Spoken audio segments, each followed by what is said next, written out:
રાધે રાધે, જય સિયારામ. આપણે કૃષ્ણદાસ બાબાનું ચરિત્ર ચાલે છે. ગોવર્ધન વાળા કૃષ્ણદાસ બાબા.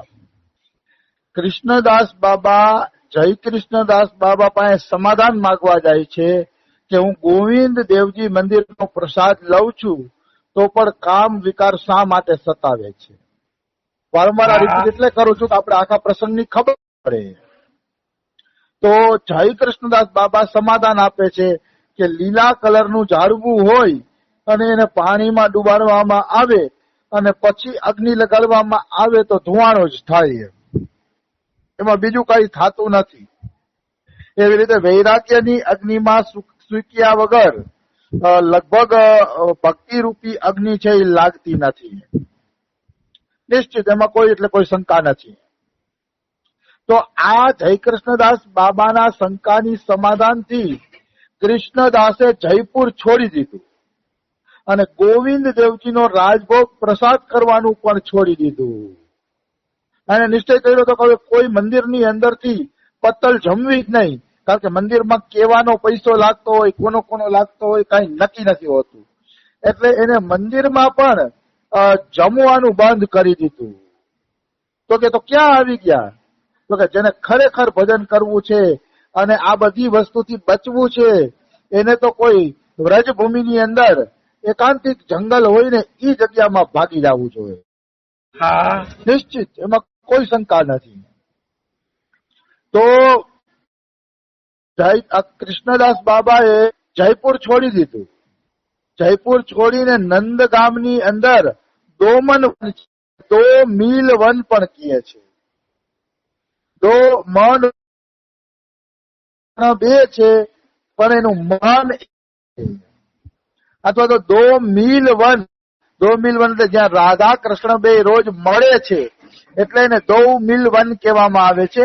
નંદગામથી 3 કિલોમીટર થાય. તો એ દોમન વનની અંદર વૈરાગ્ય લઈને બાબા ભજન કરવા માંડ્યા. મને આત્મીયું જેને સંસાર હેરાન કરતો હોય અને સંસારના વાતાવરણની હૃદય ઉપર અસર કરતી હોય ને એને આવી કોઈ એકાંતિક જગ્યા ગોતી લેવી જોઈએ અને પછી નિશ્ચિંત બનીને પ્રભુનું ભજન કરવું જોઈએ. આવી વાત છે. તો નંદગામની અંદર જે દોમન વન છે ત્યાં બાબા ભજન કરવા માંડ્યા.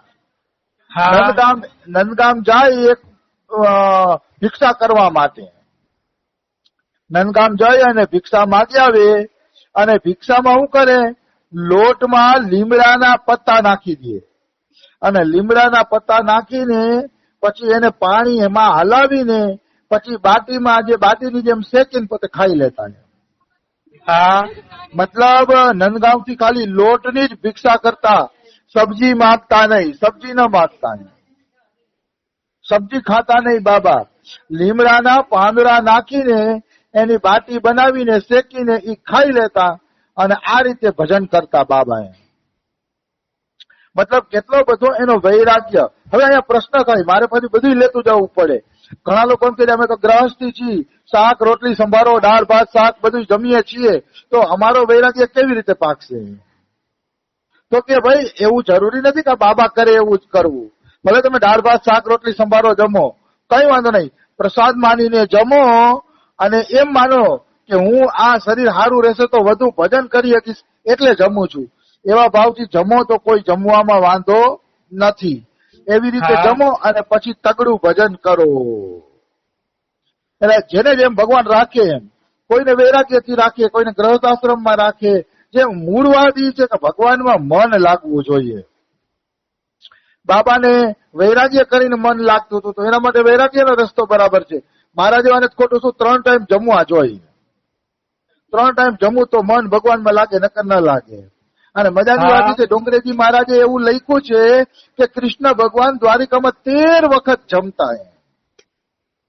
ડોંગરેજી મહારાજની ભાગવતમાં મેં વાંચ્યું કાલે જ, કૃષ્ણ ભગવાન દ્વારકાની અંદર 13 વખત જમતા, ભોજન લેતા.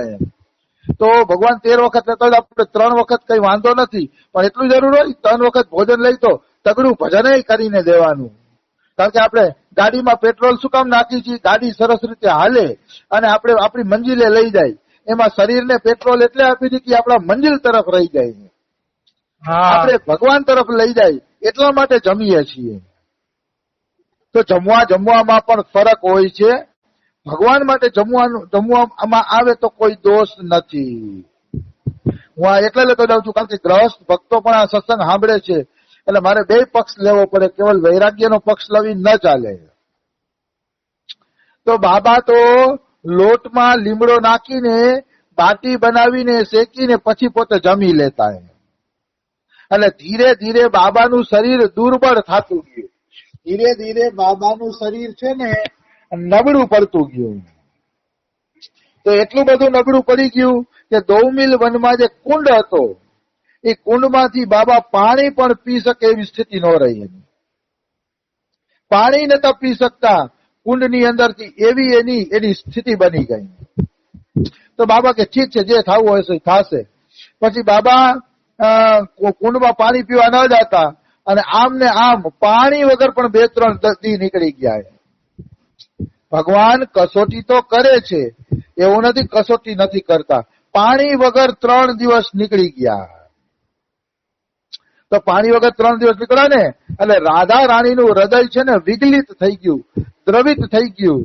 અને રાધા રાણી લલિતા સખીને કહે છે કે લલિતા, શું હવે પણ તું કૃષ્ણદાસ ઉપર કૃપા નહીં કરે? શું મારા નામ ઉપર કલંક લગાવીશ? લે આ પ્રસાદીનો થાળ લે અને બાબાને ભોજન કરાયા. અહીંયા રાધા રાણીની દયા દેખાય છે, દયા. રાધા રાણી શું કહે છે કે લલિતા, હજી પણ તું બાબા ઉપર કૃપા નહીં કરે? મતલબ તમે મારી સખીઓ છો, મારા સમાન દયાળુ છો, તો હજી તમે બાબા ઉપર કૃપા નહીં કરો? કે મારા નામ ઉપર કલંક લગાવશો? મતલબ બાબાને કાંઈ થઈ ગયું તો રાધાજીના નામ ઉપર કલંક લાગે ને. કે રાધા રાણીનો ભક્ત જંગલમાં એકલો પ્રાણ છોડી દીધા તોય કોઈએ એની તરફ ધ્યાન ન દીધું. તો કલંક તો રાધા રાણીને જ લાગવાનું છે. તો રાધા રાણીને કલંક ન લાગે એટલા માટે ખરેખર લલિતાને કહે જમાડવાની જરૂર છે. રાધા રાણી કે લે આ પ્રસાદનો થાળ કે, અને પ્રસાદનો થાળ લઈને તું બાબાને ભોજન કરાયા. પછી લલિતા પ્રસાદનો થાળ લઈને એક વ્રજની બાલિકાનું રૂપ ધારણ કરીને 2 મીલ વનમાં જાય છે. જય અને બાબાને કહે છે, बाबा प्रसाद पाई ले, मेरी मैया ने तेरो दुख देख के मोको भेजो है प्रसाद लेके. मतलब ललिता एम કહે કે બાબા પ્રસાદ લઈ લે, તારું દુઃખ જોઈને મારી માએ મને તને પ્રસાદ ખવડાવવા માટે મોકલી છે. હા તો તું પ્રસાદ લઈ લે કે.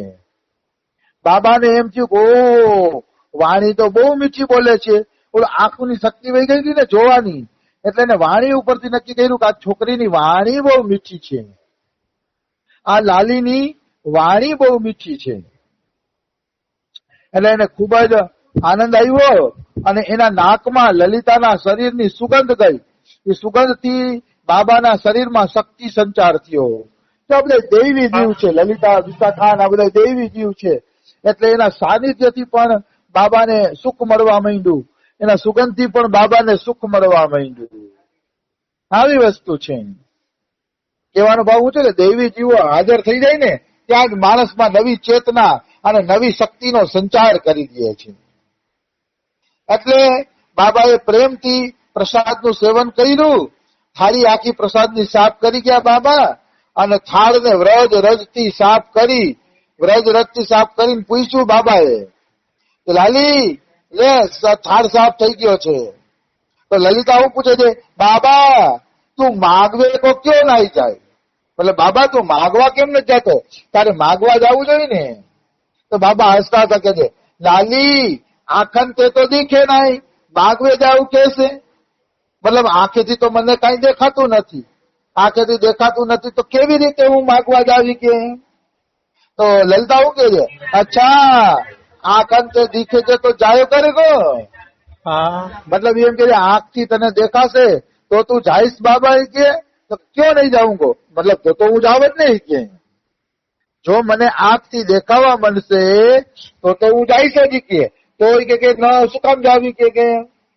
લલિતા કે છે દેખ मेरी मैया ने एक आंजन भेजी है, जाए तेरी आंख में लगाई दो तो को दिखन लगेगो। मतलब हूँ आ मैयाए आंजण आप्યું છે એ આંજણે બાબા તારી આંખમાં આંજી દઉં તો તને છે ને બધું દેખાવા માંડશે, સરસ રીતે બધું દેખાવા માંડશે. તો કે એમ? તો હા બાબા આ આંજણની બહુ સારી શક્તિ છે. એમ કહીને લલિતાજીએ બાબાની આંખમાં આંજણ આંજ્યું. આંજણ આંજી અને બાબાને મતલબ હાથનો સ્પર્શ કર્યો તો બાબાને બધું દેખાવા માંડ્યું. કઈ ભગવાન ધારે તો બધું સારું કરતા શું વાર લાગે? ભગવાન ધારે તો એક પળની અંદર મનુષ્યની પરિસ્થિતિ સુધારી શકે છે. હજારો જન્મથી જે પરિસ્થિતિ બગડી ગઈ છે, હજારો જન્મથી આપણે જન્મ મરણના ચક્કરમાં ફરીએ છીએ, એ પરિસ્થિતિ